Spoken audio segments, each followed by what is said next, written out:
Hello and welcome to our channel, How We Move the Decimal. In this video, I am listing 10 vintage sheets. Now I did double time this, so it took me around 18 minutes to list 10 sheets.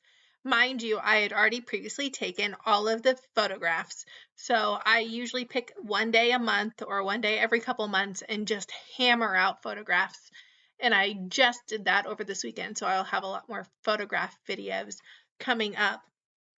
But I take all the photographs, I put them in a file, I make sure I have all the information written down about the listing, and then I will go back and list as I have time or as I go. But the big thing about these is this was, if you've watched my previous videos, this was part of the issue that I had with eBay where they lost a bunch of my listings. I'm sure if I asked them, it was completely and totally my fault and I shouldn't blame them or scapegoat them or whatever, but they lost a large quantity of listings, including all of my vintage sheets and all of my tubs 60 through 69. So this is part of the vintage sheets. I do decently well on vintage sheets just because the cost of goods is fairly low. Most thrift stores will sell these fairly low. I was just in a thrift store today and they had their sheets between $1.99 and $3.99. So that's decently priced. So the cost of goods is still low. And even in that thrift store that had the low sheet prices, they had upped their other clothing prices. So their jeans were $4.99 to $6.99. And I know those of you that are not in the Midwest, that may seem like, wow, that's a really good deal. But if I'm only selling them for 15, I'm not going to make a big enough profit to account for my time, to account for listing fees. And I usually give a deal on shipping. So to account for that deal on shipping, it's just not enough money for me if they're priced above $5. And honestly, I really don't want to pay more than $2 for jeans that I'm going to sell. Granted, I'm not selling like huge name, like I'm selling mall brands, I'm selling Carhartt, I'm selling Levi's, I'm selling Wranglers. Right now we're running into jorts season, so jean short season, and the 90s are coming back. I don't know if you guys have watched like TikTok and stuff. I'm not a huge TikToker, but the 90s are really making a comeback, and jean shorts are where it's at, or jorts, whatever you want to call them. So they tend to be a decent deal. However, everyone is picking up on this. When I went to the thrift store today, I went there looking for a dress for a costume party, and it was rough. It was picked through fairly well. Granted, I was looking for the bigger sizes for myself. So if I was like a high schooler or something looking for prom, I wouldn't have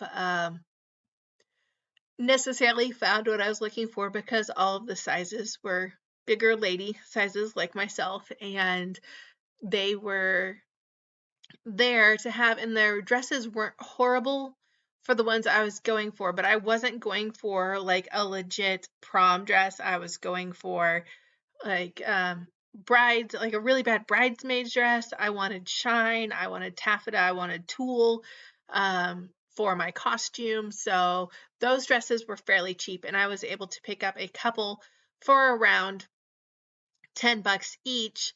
But this was for my personal use. I don't plan on reselling these. So I will pay a little more for my personal use than I will for reselling, especially if the money's not there.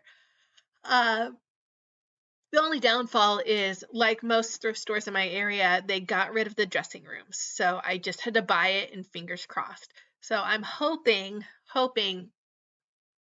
that one of them fits. But conversely, I did buy one item that would pay for my entire trip if it sold on eBay. And I like to do that just because it evens out. It's the karma.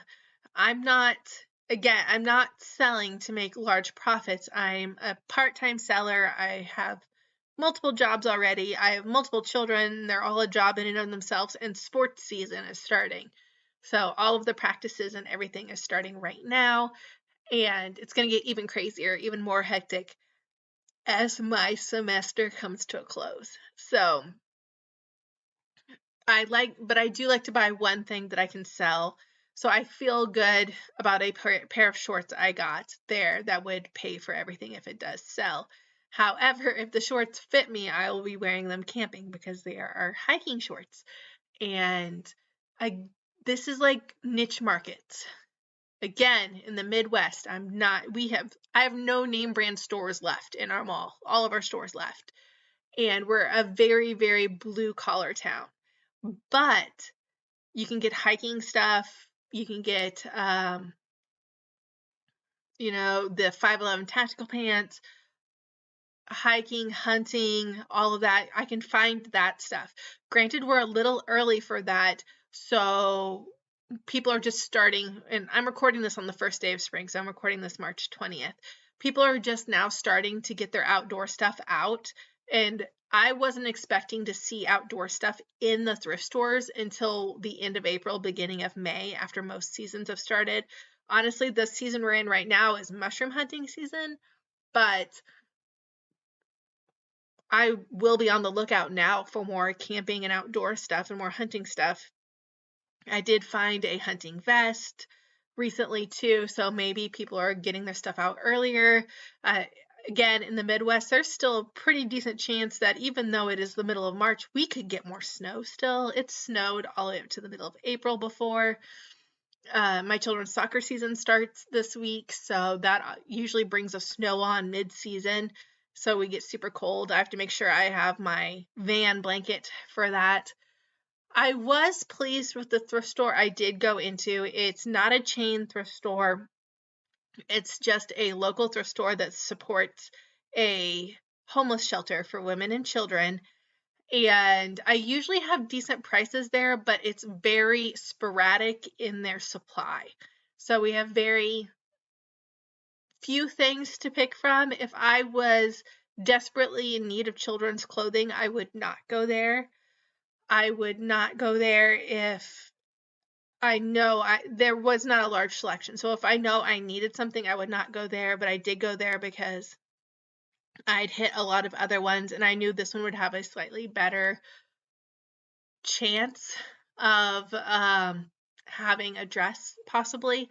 So that's why I hit up this one. There are certain thrift stores that, like, if you need pots and pans, you go to this thrift store. If you need women's clothing, you go to this thrift store. If you need men's clothing, our Salvation Army surprisingly has a very large selection of men's clothing. So if my husband needs something, he'll go there. If I need something for my son, I'll go there. But if I need something for my daughters, I will not go there because their children's section is slim pickings. The women's section is not bad, but a lot of it is very worn. They do have like a boutique section where it's got nicer stuff, but the prices are ridiculous. They had a bunch of new with tags LuLaRoe stuff, and they were trying to sell it for $20 to $30 a piece, new with tags, where most people can't even give that away now. Also, note to self, don't buy any LuLaRoe stuff. Ever since the documentaries and everything have come out about it being a predatory company, people cannot give away. The market is so saturated in this stuff. Even if it's $1.99 a pair of leggings, unless you're going to wear them yourself, don't buy them. I made the mistake of picking up a bunch at the bins. Granted, they were very light, so I maybe paid 10 cents a piece for them. They sat in my store for almost 3 years. I could not give them away. I ended up myself wearing several pairs of the leggings and then just donating them back. So thank you for watching or listening to this video, and I hope to see you next time.